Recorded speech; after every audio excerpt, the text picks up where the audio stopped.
Namaste dear students, welcome to our YouTube channel Master Physics Academy. This is the third part of the video solutions to COMEDK 2020. Here I will be discussing from question number 21 to question number 30 in a greater detail so that you will understand the physics concepts very well, and also it is going to help you in the preparation of upcoming exams. So let's begin with question number 21.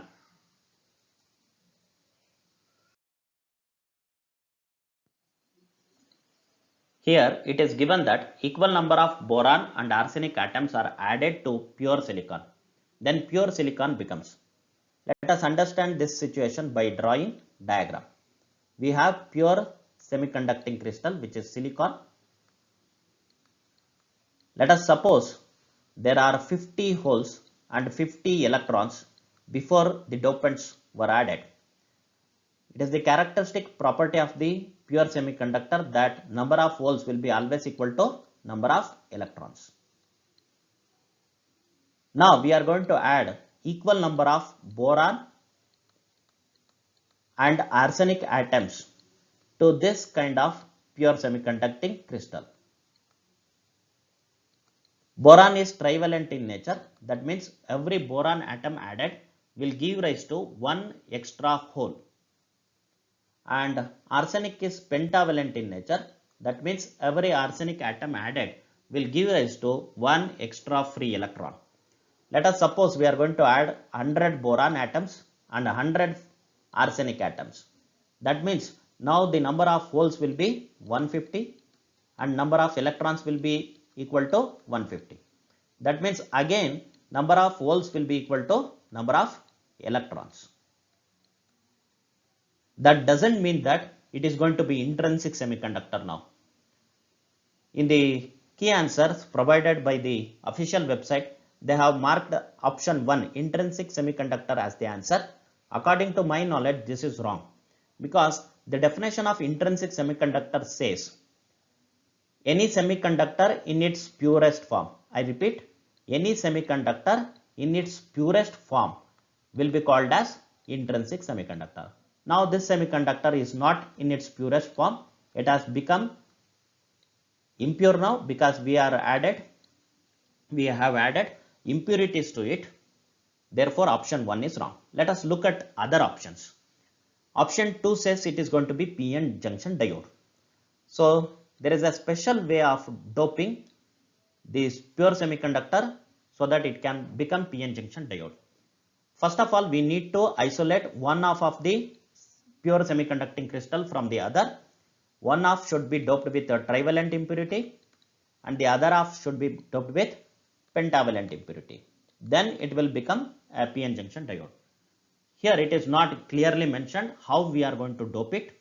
So therefore option 2 is also wrong according to me. Option number 3 and option number 4 is also going to be wrong because it can't be n-type semiconductor and it can't be p-type semiconductor. Strongly I recommend grace mark for this question. At this time I wanted to quote a proverb here which says, all diamonds sparkles, but all that sparkles is not a diamond. That means every time when we get NH is equal to Ne, that doesn't mean that it is going to be intrinsic semiconductor. Let's move on to next question, that is question number 22.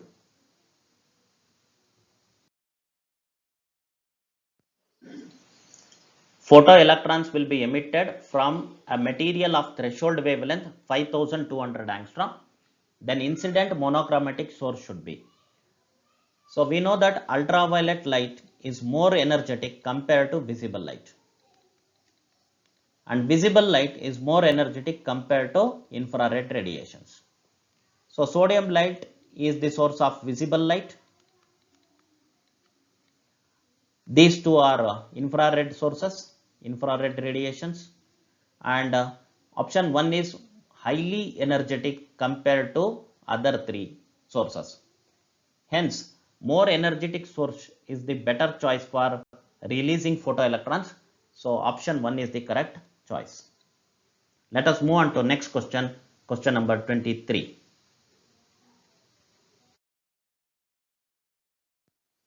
Question number 23. A simple pendulum is executing SHM at the mean position. Let me draw the simple diagram of the simple pendulum. So this is the mean position. Let us mark this as say positive extreme position. The other extreme position will be negative extreme position. At the mean position, velocity is maximum. Hence, the kinetic energy is going to be maximum. At the extreme position, velocity is going to be 0. Hence, the kinetic energy is going to be 0, that is minimum.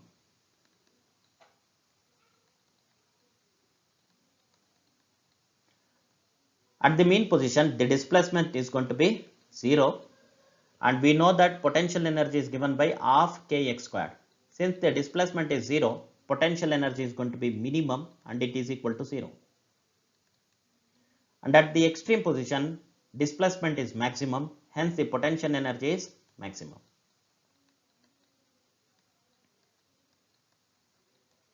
Now let us look at the option. So option 1 says kinetic energy is minimum, which is wrong. Potential energy is maximum, which is wrong. In the option 2, we have kinetic energy is maximum, which is right. Potential energy is minimum, which is also right. So option 2 is the correct choice for this question. Let us look at question number 23 now.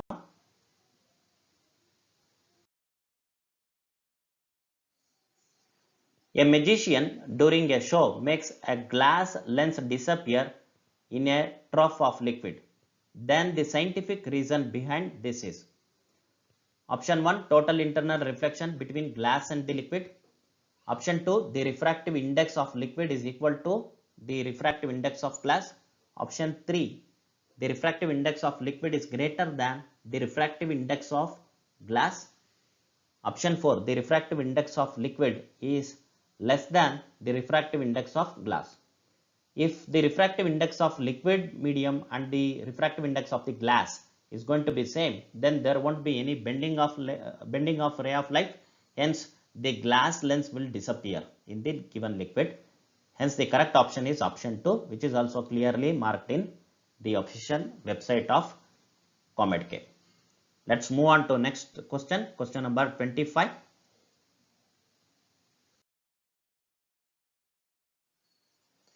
The moment of inertia of a rod perpendicular to its length at COM.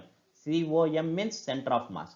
So this is the thin rod and this is going to be the axis of rotation, which is passing through the center of mass and is perpendicular to its length. So this is going to have moment of inertia equal to ml square by 12. Hence option 2 is the right choice. We shall move to the next question, question number 26.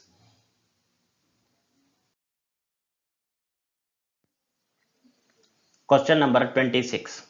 A piece of copper and a piece of germanium are cooled from room temperature to 75 Kelvin. So here is a typing mistake. It should be capital K. If R1 and R2 are their resistances, S is missing, they should have mentioned respectively.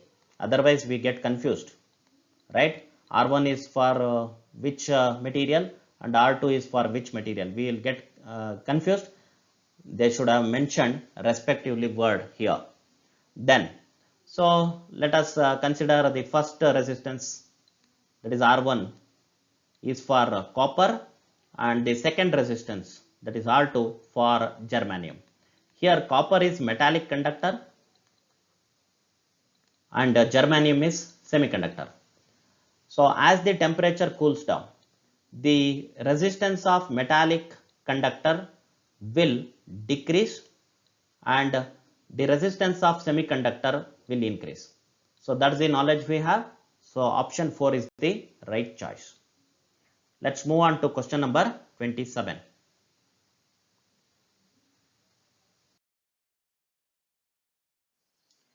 The moment of inertia I of a solid sphere of mass m and radius r about a tangent to the sphere is.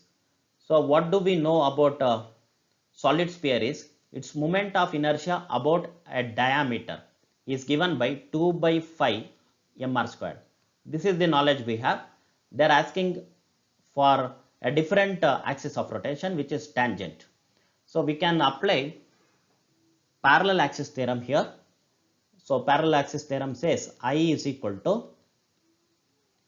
ICM plus mr squared, where ICM is the moment of inertia. Let us suppose this is the moment of inertia I, which we need to calculate, and this is going to be ICM, which is parallel to the previous axis and passing through the center of mass, which is center of the solid sphere. So ICM is 2 by 5 mr squared plus mr squared. Why I am writing r is because the perpendicular distance between these two axes is r here. So upon solving, we'll be getting 7 by 5 mr squared as the answer, which is clearly depicted in option 4. Let's move on to question number 28.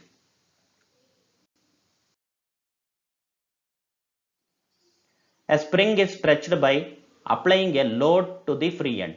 The strain produced in the spring is. So here the length of the spring will increase. That means it is going to have longitudinal strain, and also shape of the spring is going to change. Hence it will be having shear strain. So the correct option will be option 3, which says both longitudinal and shear strain. Let's move on to next question, that is question number 29.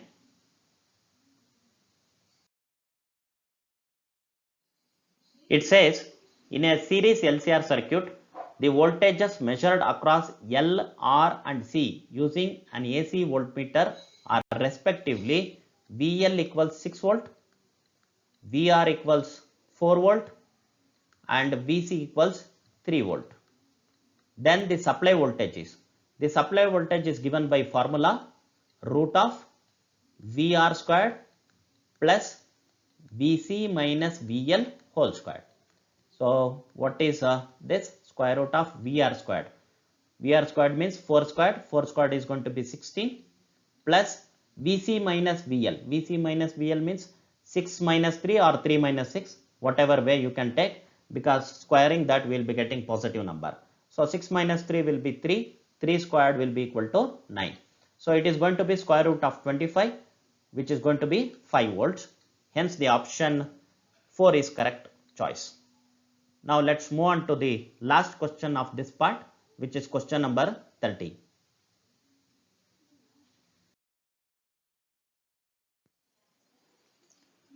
Question number 30. Which of the following forces has infinite range?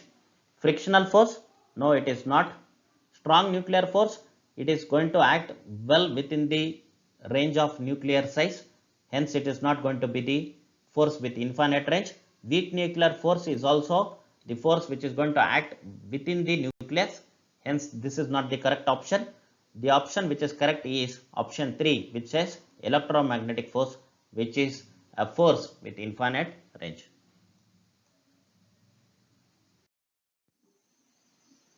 Dear students, thanks for watching.